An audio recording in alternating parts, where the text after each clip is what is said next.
2025-এর শীতকালীন প্রথম ট্যুর। যাচ্ছি ধান্যকুড়িয়া শাহবাড়ি, এছাড়াও বলতে পারেন ধান্যকুড়িয়া রাজবাড়ি। এই রাজবাড়িটি রয়েছে হাসনাবাদ লাইনে।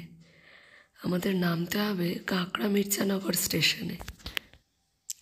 ট্রেনে যেতে যেতে খুব সুন্দর সুন্দর দৃশ্য চোখে পড়ছে, মাঠ ঘাট খাল বিল, বেশ সুন্দর। আমরা সকাল 9:53 হাসনাবাদ লোকালে উঠেছি, নেমেছি 10:40 নাগাদ কাঁকড়া মির্জানগর স্টেশনে।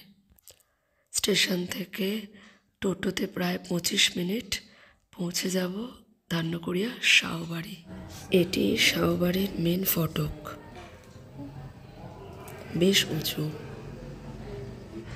এবার এই দরজা খুলে আমরা প্রবেশ করছি। ফটকের ওপরটা বেশ সুন্দর কাজ করা। আসুন এবার একটু ভিতরটা ঘুরে দেখা যাক। আমরা ঘরে চলে এলাম।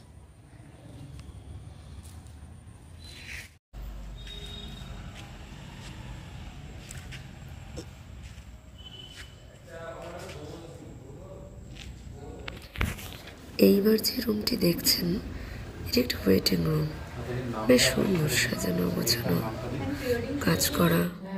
তার পাশেই রয়েছে কাছারি রুম। এই রুমটি আমাদের জন্য অ্যালট করা হয়েছিল।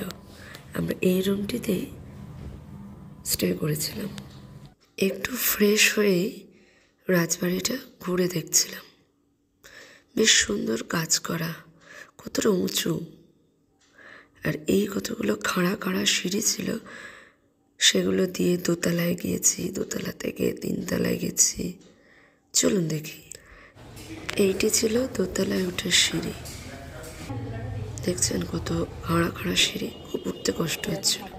আর এই রাজবাড়িটির ওই দোতলা থেকেই একটা ছোট্ট ভিউ নিয়েছিলাম, বেশ সুন্দর লাগছিল। সেখানে আমার প্রি ওয়েডিং শ্যুট চলছিল, তাই তার একটা ছোট্ট ক্লিপিং শেয়ার করলাম আপনাদের সাথে। এই খাড়া সিঁড়িগুলো দিয়ে অ্যাট লাস্ট আমরা ছাদে এসে পৌঁছলাম। এই হলো সুবিশাল রাজবাড়ির ছাদ। এটি ছিল একটি সাইড, আর এটি হলো আরেকটি সাইড। চলুন দেখি। এই হলো সেই সুবিশাল রাজবাড়ির ছাদ। মাঝখানে একটি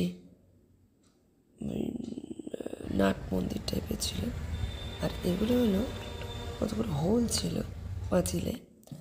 সেখান থেকে আমি রাজবাড়ির ভিউটা নেওয়ার চেষ্টা করছিলাম। তারপর আমরা কিছু পিক ক্যাপচার করছিলাম। ভালো লাগলে অবশ্যই লাইক করবেন আর শেয়ার করবেন।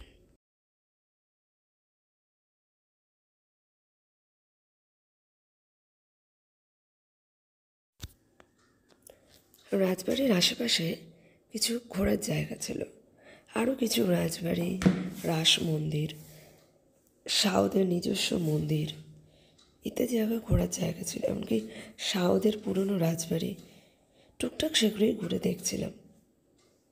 আগের যে সাদা বাড়িটি দেখলেন, ওটি ছিল পল্লব বাড়ি।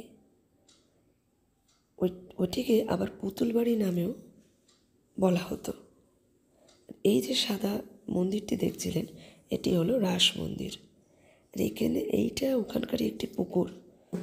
আর এই ছিল মেন ফটক, যেটা পুরনো শাওদের পুরনো রাজবাড়ি, তার মেন গেট। আর এই ছিল শাওদের পুরনো রাজবাড়ি। এখন এমনি ভগ্নপ্রায় অবস্থায় রয়েছে, এই আর কি। এইসব ঘুরে ফিরতে ফিরতে আমাদের 5:30 বেজে গেছিলো। ওই 5টা থেকে 5:30 বেজে গেছিলো। তারপরে এসে আমরা একটু চা পকোড়া খেয়েছিলাম।